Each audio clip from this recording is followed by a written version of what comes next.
This channel does not promote any violent, harmful, or illegal activities. All content provided by this channel is meant for an educational purpose only. Top quality और consistent performance के लिए सिर्फ silver pump नाम याद रखना।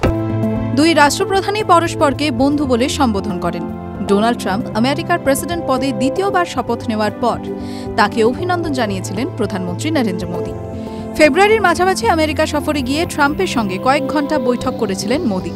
বিভিন্ন দেশের ওপর ট্রাম্প যখন পারস্পরিক শুল্ক বসানোর সিদ্ধান্ত নিচ্ছেন, তখন আমেরিকার স্টেট ডিপার্টমেন্টের মুখপাত্র মার্গারেট ম্যাকলিওড বলছেন, ভারত ও আমেরিকার সম্পর্ক আরও দৃঢ় হচ্ছে। একই সঙ্গে ভারতের সঙ্গে দ্বিপাক্ষিক সম্পর্কের ক্ষেত্রে আমেরিকা উজ্জ্বল ভবিষ্যৎ দেখছে বলে তিনি মন্তব্য করেন। ট্রাম্পকে বরাবরই বন্ধু বলে সম্বোধন করেন মোদী। ট্রাম্পও ভারতের প্রধানমন্ত্রীকে বন্ধু বলে সম্বোধন করেন। দুদেশের সম্পর্ককে আরও মজবুত করার কথা দুই রাষ্ট্রপ্রধানের মুখেই শোনা যায়। তার নিদর্শনও দেখা গিয়েছে।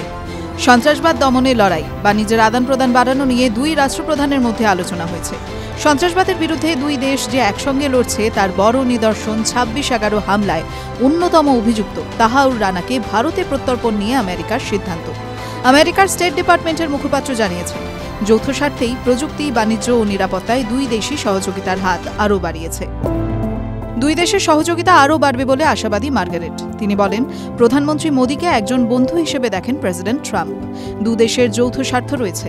জাতীয় এই স্বার্থেই দু দেশ পারস্পরিক সম্পর্ক আরও দৃঢ় করতে পদক্ষেপ করছে। সন্ত্রাসবাদ দমন, উন্নত প্রযুক্তি এবং বাণিজ্যের আদান প্রদানের ক্ষেত্রে কাজ করার আরও জায়গা রয়েছে।